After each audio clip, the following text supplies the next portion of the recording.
1 Coríntios, capítulo 16, dos versículos 13 a 14. Eu fico tão feliz quando eu vejo uns jovens assim, no meio de homens, é porque eu me lembro que eu fui criado assim também, no meio de homens, e a gente pôde, a geração em que eu vivi foi uma geração onde teve um exemplo a seguir. Aí você vê eles com tanto empenho, com os limites que eles têm, mas você vê que eles têm um coração para fazer. Isso agrada a gente, para puxa vida, há um legado a ser levado adiante. E eles têm sido a igreja de hoje, e se Deus assim permitir, vão continuar sendo a igreja de amanhã também. Vamos lá, 1 Coríntios 16, versículos 13 e 14. Sede vigilantes, permanecei firmes na fé, portai-vos varonilmente, fortalecei-vos. Todos os vossos atos sejam feitos com amor. Vamos orar de novo? Obrigado, papai. Obrigado por esse momento tão especial que é a tua igreja, que os homens, ó Deus, decidiram estar aqui para aprender mais um pouquinho de ti.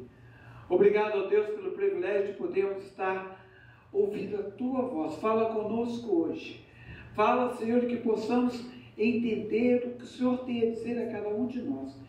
E que saiamos daqui hoje como uma pessoa, um homem, um pai de família, com desejo no coração e a vontade de ser um pai melhor, de ser um crente melhor, de ser, acima de tudo, um discípulo teu.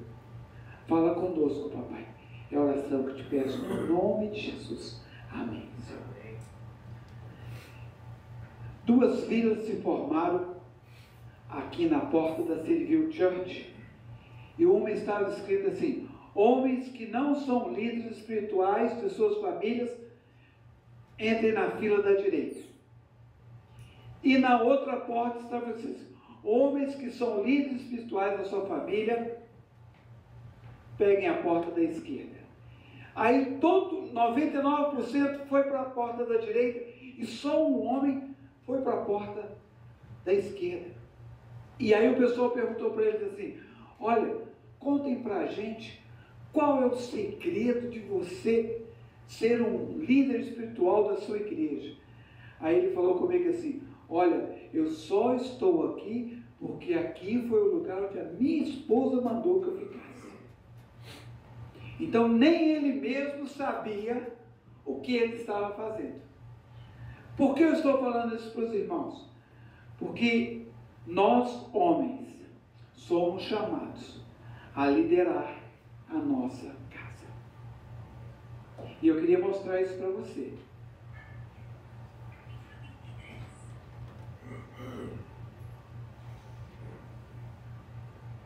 Quero, porém, que saibam que Cristo é o cabeça de todo homem, e o homem é a cabeça da mulher, e Deus é a cabeça de Cristo.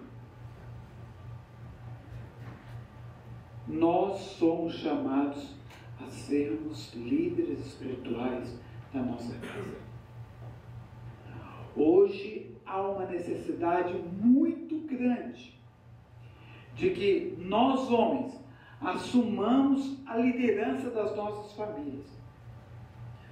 Muitas vezes nós temos deixado o papel e a responsabilidade que Deus confiou para mim e para você, e temos sido mais ditadores e, desculpa a expressão, um homem mole.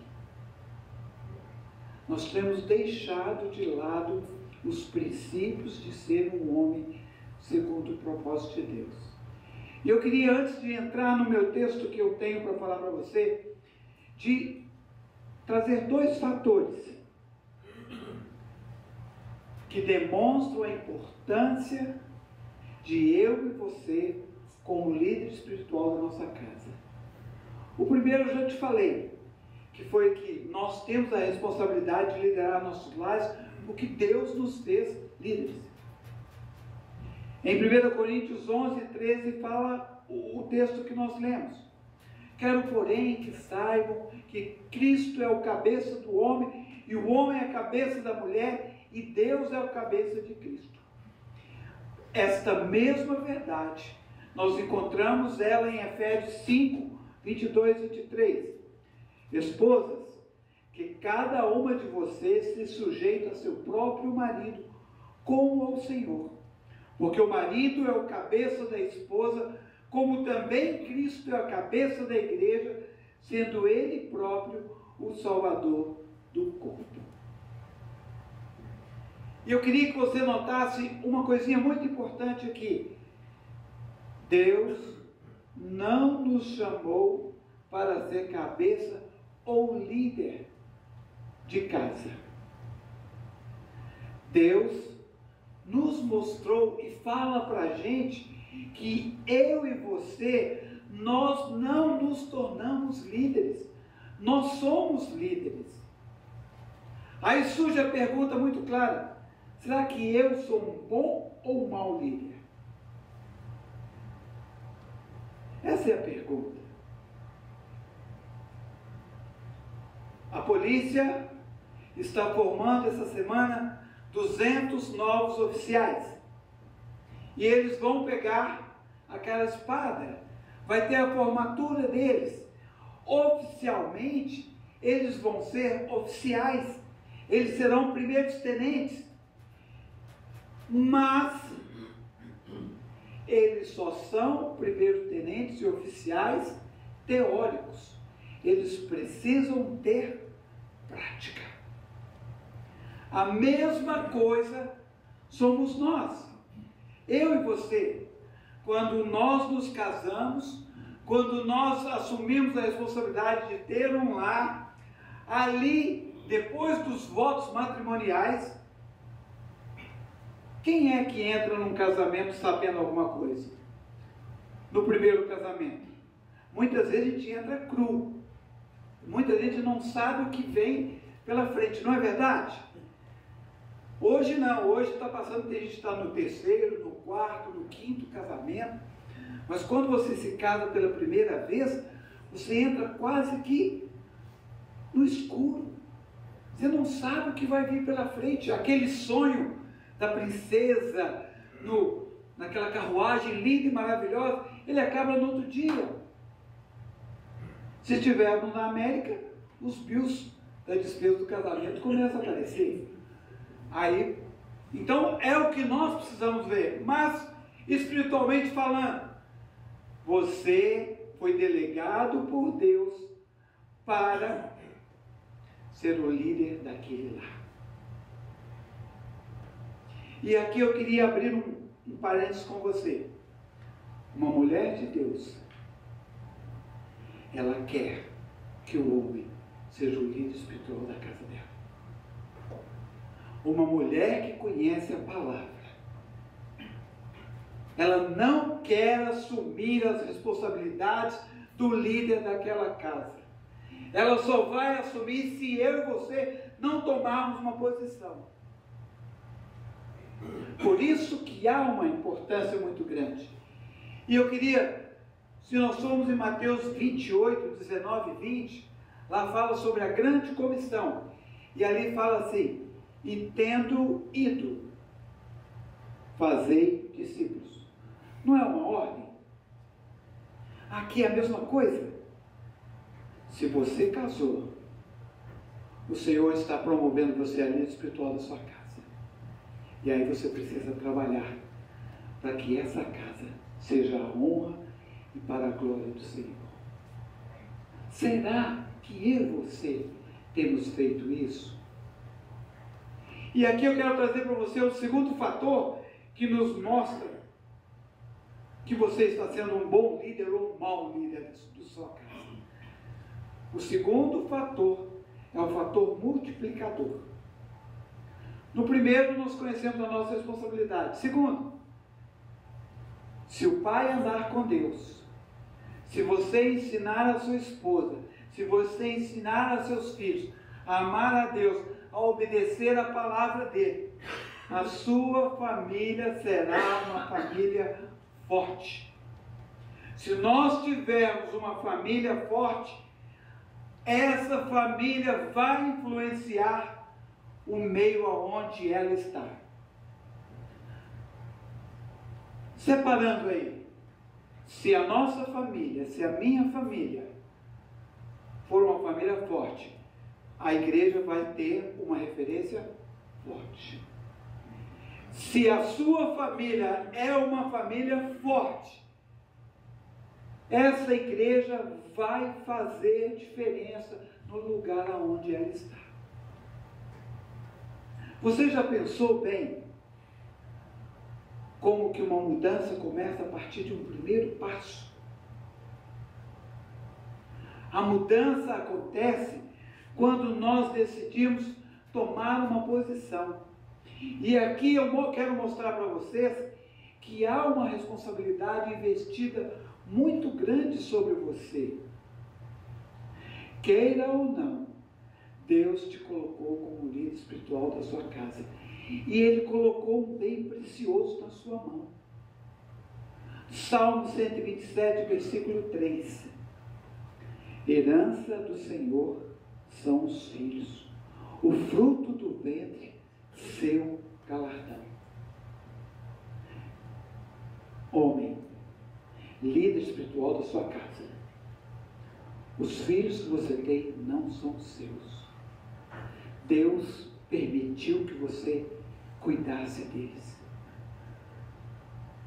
Deus deu privilégio para você de criar esses meninos, dessas meninas, de ensinar, de educar, porque não é seu, é dele. É herança do Senhor. Você teve o privilégio de poder cuidar dele. E aqueles que não têm, que querem, que almejam, já coloquem isso na mente. É uma responsabilidade muito grande que muitas vezes, quando a coisa é sua, você cuida do jeito que você quer. Eu tenho alguma coisa, não tem problema, se eu perder eu compro. Mas quando é algo que alguém dá para a gente cuidar, a responsabilidade aumenta mais. Então você, como líder espiritual, sabe que os filhos e que a esposa que Deus te deu, ela precisa ser cuidada, precisa ser amada, precisa ser ensinada. Não é fácil. Nós estamos falando desde o primeiro momento que estamos aqui. Não é fácil a nossa responsabilidade. Mas nós sabemos que podemos, e com Cristo nós fazemos uma diferença muito grande. O nosso lar pode ser e deve ser para a honra e a glória do Senhor. E quando nós falamos que nós somos herança, os nossos filhos são herança do Senhor, ele mais além fala o seguinte: os nossos filhos são considerados como flechas numa aljava. O que era aljava? Era uma bolsa, um estojo, aonde os guerreiros colocavam as flechas. Se nós formos lá no Salmo 127, verso 4 e 5, como flechas nas mãos do guerreiro, assim são os filhos da sua mocidade. Feliz o homem que enche deles a sua aljava. Não será envergonhado quando enfrentar os seus inimigos no tribunal. Quem tem muito filho é mais feliz. É o que o texto está falando.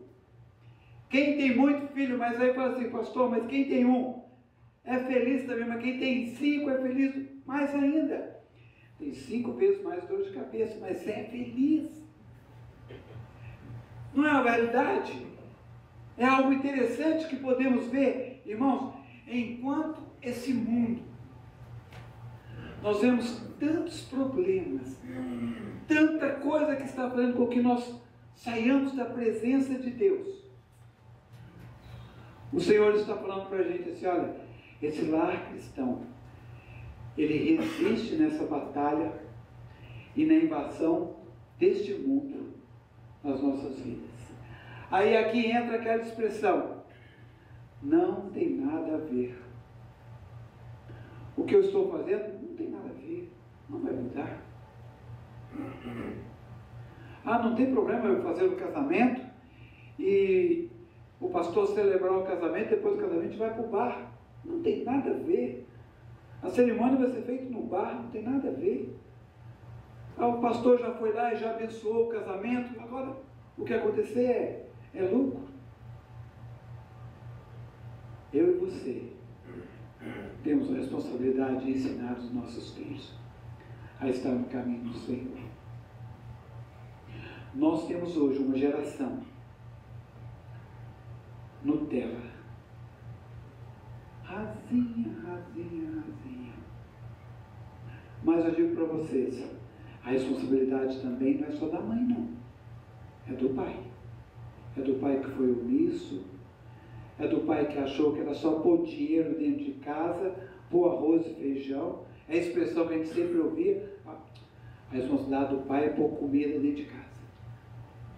Mas aqui nós vemos que o Senhor está falando que vai muito mais além do que nós imaginamos. Você quer influenciar a sua igreja? Você quer influenciar a sua cidade para o Senhor Jesus? Essa influência começa quando a nossa família é forte espiritualmente. E quando essa família começa a transformar o local onde ela está.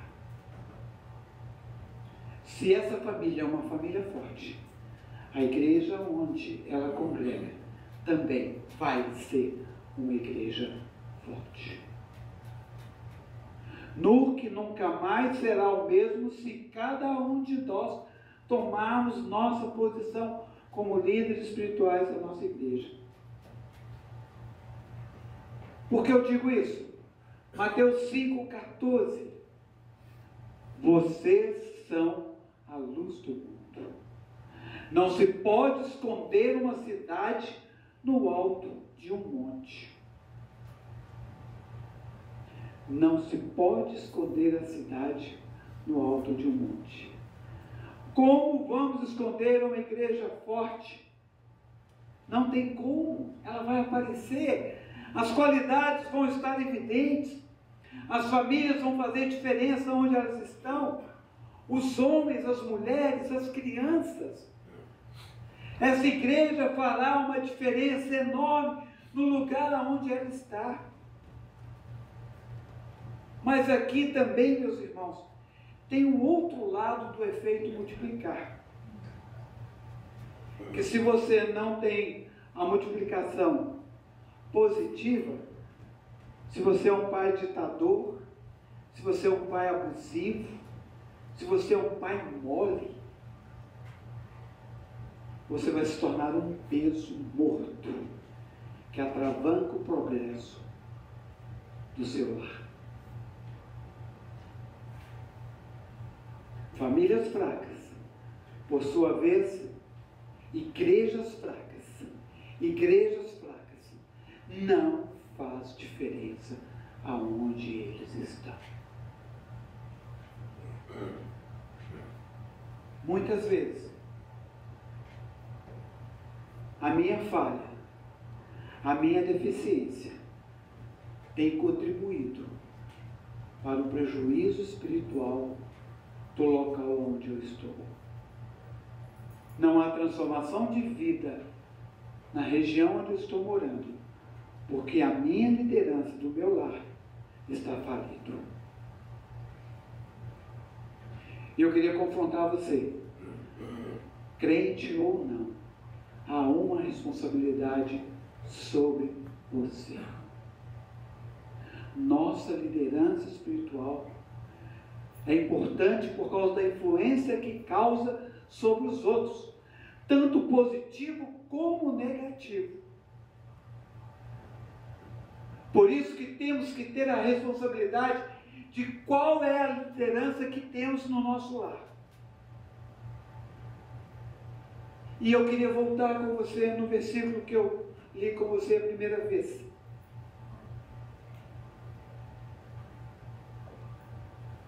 Sede vigilantes, permanecei firmes, portai-vos varonilmente, fortalecei-vos.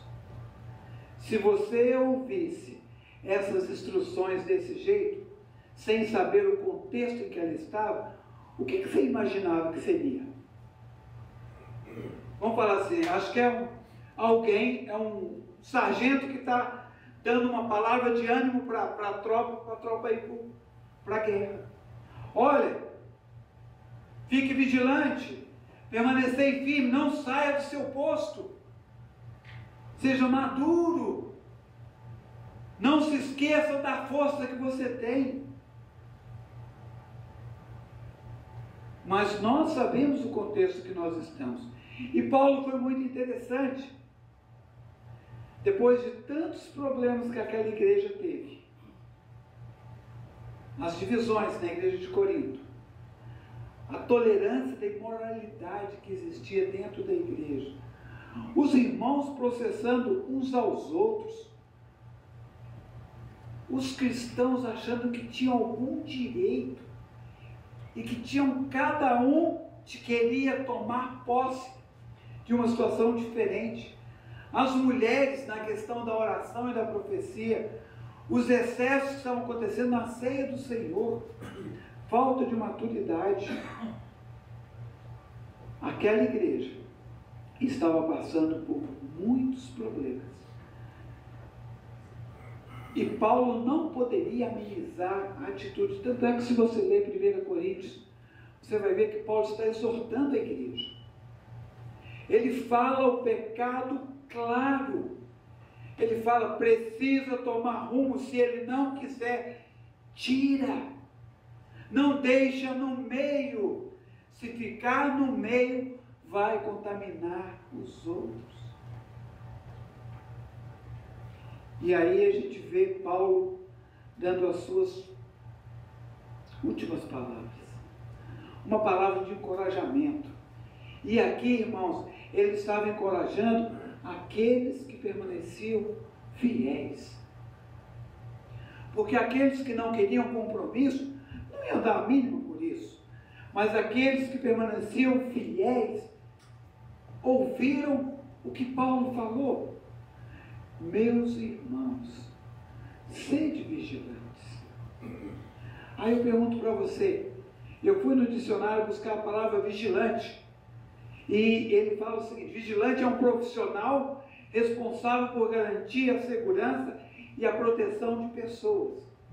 Mas pastor, se esse é um vigilante, mas eu sou um vigilante, o líder espiritual da igreja é responsável em zelar pela segurança, pelo cuidado da sua família.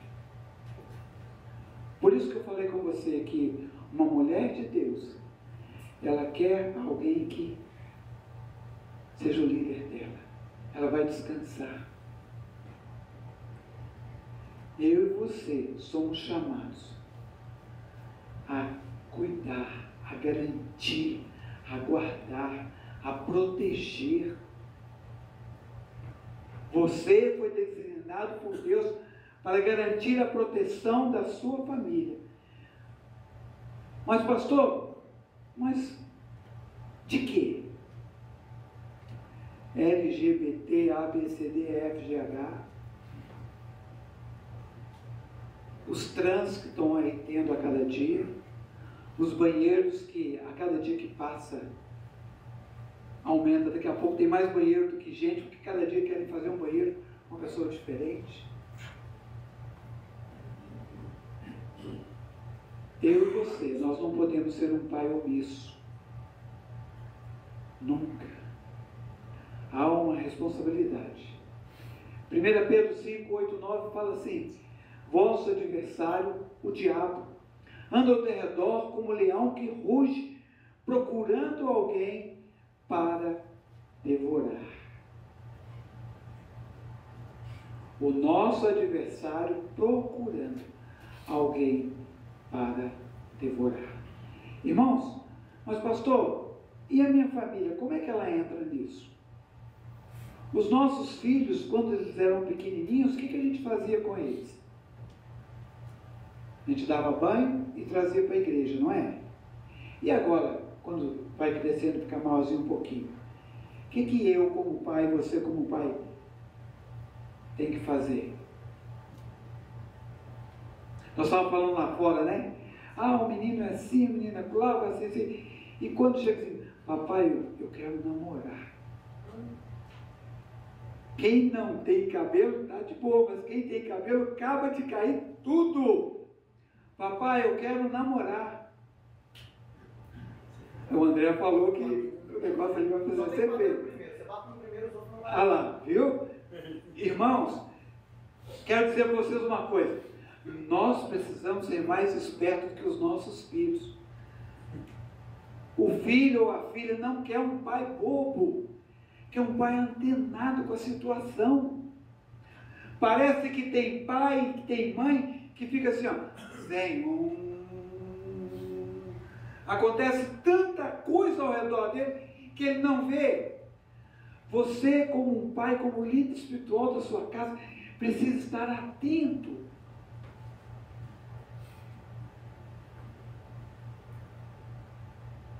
Eu falei da festa de casamento, né? E eu conheço um casal que casou, fez a festa de casamento na igreja, lá da igreja mandou o pastor para o hotel, pastor não, e foram para o bar fazer a festa de casamento. Aí eu pergunto para vocês aqui, o nome do Senhor foi glorificado com essa atitude? Não de mandar o pastor para a igreja, para o hotel, não é isso não. Talvez tenha sido até melhor para ele. Mas aquele casamento que teria que ser para a honra e a glória do Senhor, foi? Não. Os aniversários que temos feito, antes de pensarmos o que vamos fazer, que música tocar, que enredo vai acontecer, o que vai louvar o Senhor nessa comemoração? Ou será que nós estamos pensando, olha, vou contratar um cerimonial que está bombando, é a última coisa que acontece. Pai omisso, líder espiritual que não está atingindo o seu propósito. Irmãos, precisamos continuar sempre. Por isso que Paulo começa a exortar aqueles irmãos a falar assim, permanecei firmes.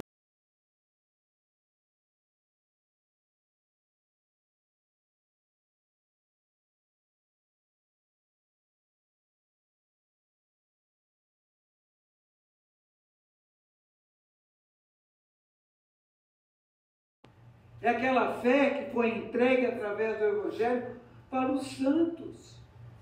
É aquela fé que você aprende na escola bíblica dominical. Quem aqui tem mais de 20 anos de igreja? Vamos ver. Quem se lembra de um versículo que aprendeu quando era junior?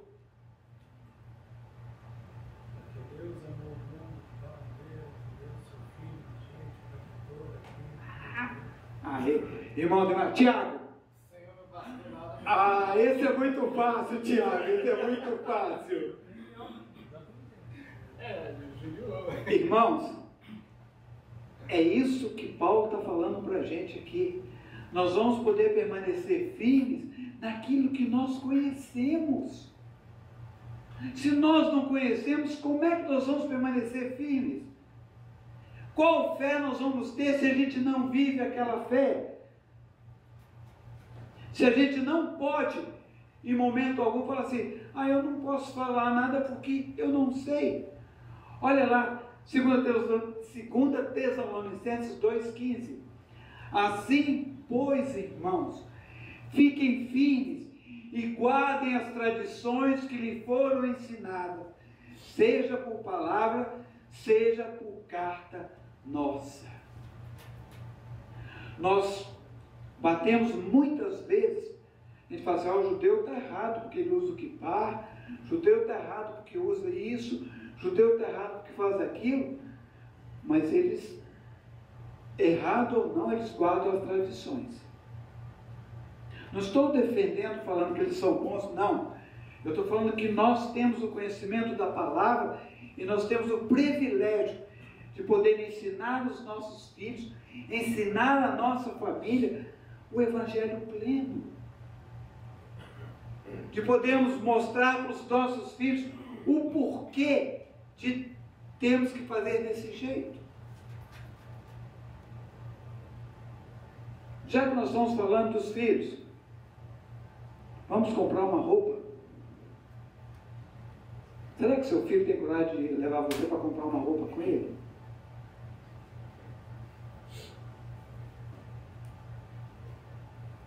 Não tem nada a ver, pastor. Posso comprar qualquer roupa, não tem nada a ver. Tem a ver, sim.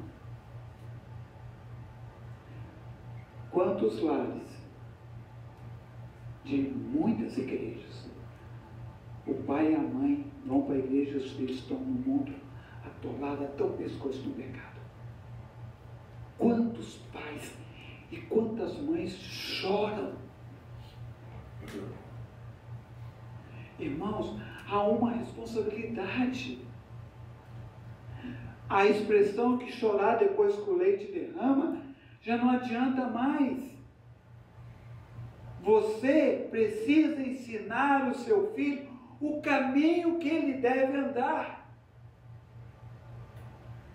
Porque quando ele ficar velho, ele não se desviará dele. Mas se desviar, você fez o seu papel.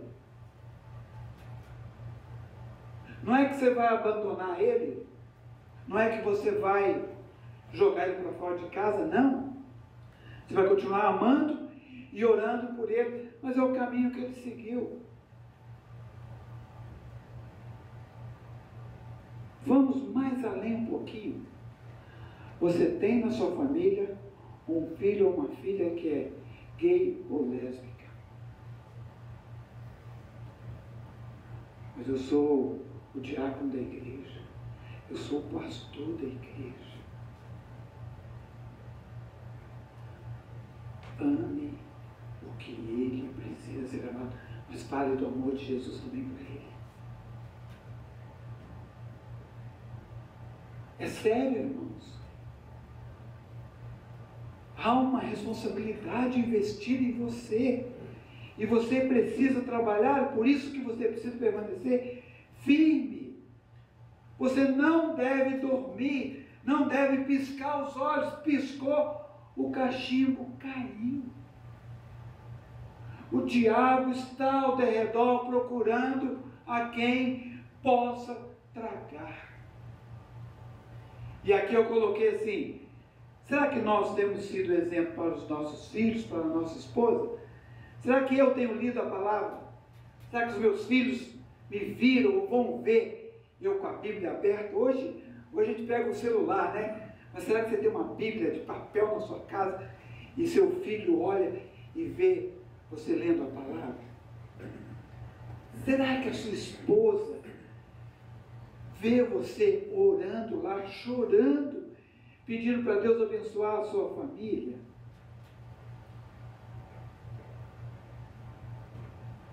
Há uma responsabilidade, meu irmão. E eu quero dizer para você, você já sabe que ela está sobre os seus ombros. Mas Paulo continua falando para a gente. E depois de falar que a gente permanecer firme, ele fala assim: portai-vos varonilmente. E aqui eu queria, em 1 Coríntios 13:11, quando eu era menino, falava como menino, pensava como menino e raciocinava como menino. Isso quer dizer, eu era um menino. Agora me tornei homem. Deixei para trás as coisas de menino. Meu irmão, a ideia básica aqui que nós podemos tirar para as nossas vidas é ser uma pessoa experiente, madura. Uma pessoa que tem um senso de controle e confiança, diferente de uma pessoa imatura e infantil. Aí eu falo para você, o papai precisa crescer mais do que os filhos. Os nossos filhos sempre vão ser os nossos nenéns. Não é assim que a gente fala? Meu bebê. Como é que você fala, Daniel? Minha casa é nega e neguinha. Isso, a minha nega e minha neguinha. Pode ter nome que for. Se o Vitor tentar alguma coisa, vai ser neguinha também lá. Porque o Daniel vai apertar o Vitor lá. Entendeu? O André, como é que é lá, André? Pitica. Sempre vai ser a pitica dele. André, como é que chama a sua filha lá? Aí, sempre vai ser a minha Nana. Mas ela cresce. E eu e você precisamos crescer mais do que eles. Irmãos, interessante que você precisa ser mais maduro, porque você não sabe o que vem pela frente. Eu me lembro de um dia, e nessa época tinha moda, no Brasil tem a moda de ter um rabinho aqui assim. O homem deixava o cabelo normal e fazia um rabinho aqui assim, e vinha até aqui embaixo. Aí um dia meu irmão chegou em casa todo alegrinho assim, né? Aí minha mãe falou assim, olha, corte isso aí. Não, eu não vou cortar, porque é moda, e moda eu vou deixar. Falei, tudo bem então. O menino foi dormir. Pergunta no outro dia como é que ele acordou. Sem rabinho. Resolve-se muito fácil.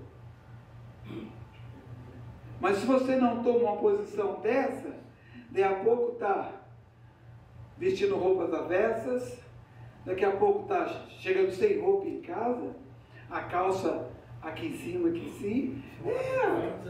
Mas se você não tem uma posição, já pensaram bem?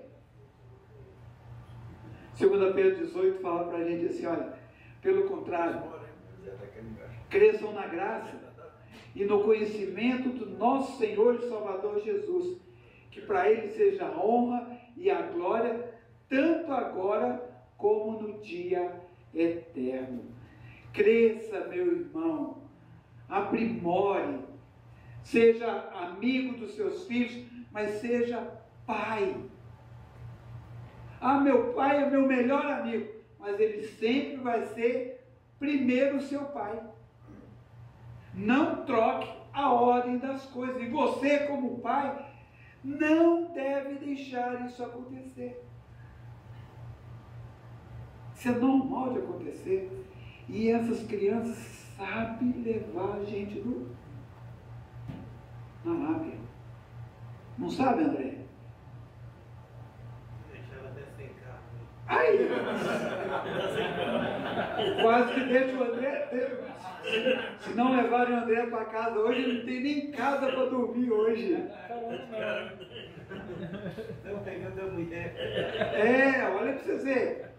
Até que todos cheguemos à unidade da fé e do pleno conhecimento do Filho de Deus, ao estado de uma pessoa madura, à medida da estatura da plenitude de Cristo, para que não sejamos como crianças, arrastados pelas ondas e levados de um lado para o outro, por qualquer vento de doutrina,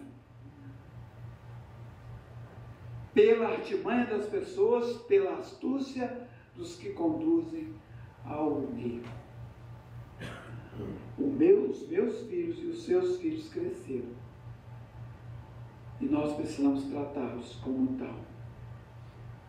Eu e você temos uma responsabilidade muito grande de desenvolver a maturidade espiritual dos nossos filhos. Mas você precisa desenvolver essa maturidade se você for maduro, varonil. Mas Paulo continua falando assim, que depois que ele fala que você permanece na fé, você é uma pessoa madura, você precisa ter força. O que é ter força? Vocês já pensaram bem? Será que aquele pai grosso? Será que aquele pai que não sabe educar os seus filhos, aquele pai que só usa da correia, da cinta, essa força que está falando aqui? essa força, fortalecei-os, fala que nós precisamos ter aonde buscar essa força que necessitamos. E eu queria que você ouvisse e entendesse o que está falando Efésios 6:10. Quanto a mais, sejam fortalecidos no Senhor e na força do seu poder. Aonde nós vamos encontrar forças para que possamos ter uma liderança do nosso lar positiva? No Senhor. Não tem outro lugar. Podemos fazer um curso, podemos ter várias apostilas em casa estudando, mas se não for no Senhor, e se não for na força do poder dEle, não é na sua força não, dEle, nós vamos ser fortalecidos. 1 Coríntios 10:12 fala assim: por isso, aquele que pensa estar de pé, veja que não caia. Se você acha que você está sendo o melhor pai do mundo, olha, eu sou a pessoa, eu sou o melhor, não tenho problema, eu tenho dificuldade. Tome cuidado, que o tombo é grande.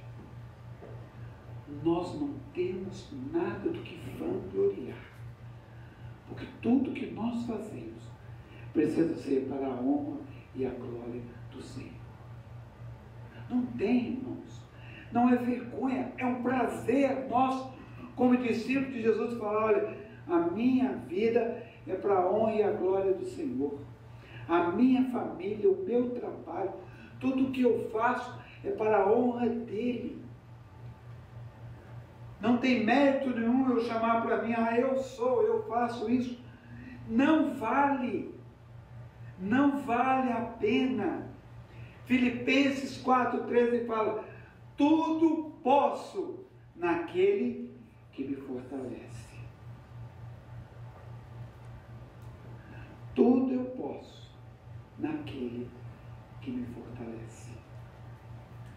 Peço a Deus que, segundo a riqueza da sua glória, conceda a vocês que sejam fortalecidos no poder, mediante o seu Espírito, no íntimo de cada um. Paulo sabia que a situação não seria fácil. E há aquele questionamento, né? Se Paulo foi casado, se Paulo não foi, se depois que ele conheceu Jesus, não se sabe. Mas nós sabemos que para ele participar do grupo religioso que ele tinha, ele precisava ser casado. Mas a Bíblia não fala, não tem. Mas ele dá algumas posições para a gente interessantes. Mas não é um mérito que nós entramos aqui. Mas ele quer dizer o seguinte: ele sabia que essa luta não seria fácil. Ele sabia que isso estava investido de uma responsabilidade muito grande. E que poderia tomar um rumo completamente diferente. E aí eu quero fechar com você 1 Coríntios 16:14. Faça todas as coisas com amor. Eduque seu filho com amor. Ajude a sua esposa com amor. Corrija com amor. Trabalhe com amor. Olha o que Provérbios fala para a gente. O que retém a vara odeia o seu filho, mas aquele que ama, este disciplina ele desde pequenininho. Oh, Dodzinha, não pode, ele cuspiu na vovó, não pode fazer, que ele é novinho. Corrija desde pequeno. Mas nunca se esqueça de que a correção, de que o ensino tudo precisa ser em amor. Mas corrija, porque quando ficar velho, ele vai lembrar. E eu tenho certeza que você se lembra de muitas correções que você teve, que você não esqueceu delas. Correada, chinelada, entendeu? Varada, vara de marmelo, vara de café, tijolada, saía correndo. Os nossos pais podiam ir para a Olimpíada, né, que acertava tudo. Eu fico encabulado, eu acertava tudo no dia, não errava um. Sei que era muito poder. Mas é uma realidade, irmão. Mas olha, eu sou grato por todas as vezes que eles me corrigiram. Entendeu? E eu quero dizer para você, o seu filho, os nossos filhos, precisam chegar na maturidade e olhar para trás e falar assim: obrigado papai, obrigado mamãe, pela correção que o Senhor deu para mim. Que se não tivesse me corrigido, talvez tinha tomado um rumo completamente diferente. Líderes segundo o propósito de Deus. Permaneceis na fé. Sede maduros. Sejamos espertos e amemos como Cristo amou a igreja, que se deu por ela. Você precisa se dar para a sua família. O propósito de Deus para a sua vida é que essa família chegue lá na glória e que ele fala assim: olha, André, você fez um bom trabalho. Rogério, você fez um bom trabalho. Irmão Luciano, você fez um bom trabalho. Tiago, tem filhos? Não, né, Tiago? Não. Tiago, você vai fazer um bom trabalho. Daniel, você fez um bom trabalho. Que prazer será de nós podermos ouvir isso. Que privilégio de poder falar assim: obrigado, porque o presente que o Senhor me deu, eu pude entregar de novo para o Senhor. Vamos orar? Eu queria convidar você a ficar de pé. Desculpa que eu passei uns minutinhos, tá? Eu fiquei muito feliz de nós podermos estar aqui hoje, mas eu queria que você criasse no coração o desejo de poder voltar aqui de novo. Nós vamos fazer outros, tá? Aí não vai estar o pastor Cláudio, vai estar outras pessoas aqui. Nós vamos ver, vai estar melhor do que hoje. Amém? Obrigado, papai. Obrigado pelo teu cuidado. Obrigado por cada homem aqui. Obrigado por cada filho, por cada discípulo, ó Deus, que tirou um tempinho para estar na tua presença. Que, ó Deus querido, o Senhor possa revestir a vida dele com graça, com sabedoria, com disposição. Ó Deus querido, com poder, vida de ti. Que ele possa dirigir e guiar a sua família segundo os teus propósitos. Que os filhos, que a esposa, vejam, ó Pai, um homem segundo o teu propósito. E que a tua igreja veja um reflexo, para que o seu nome seja glorificado através de cada um de nós. É a oração que te faço não no meu nome, mas no nome do teu filho amado Jesus. Amém.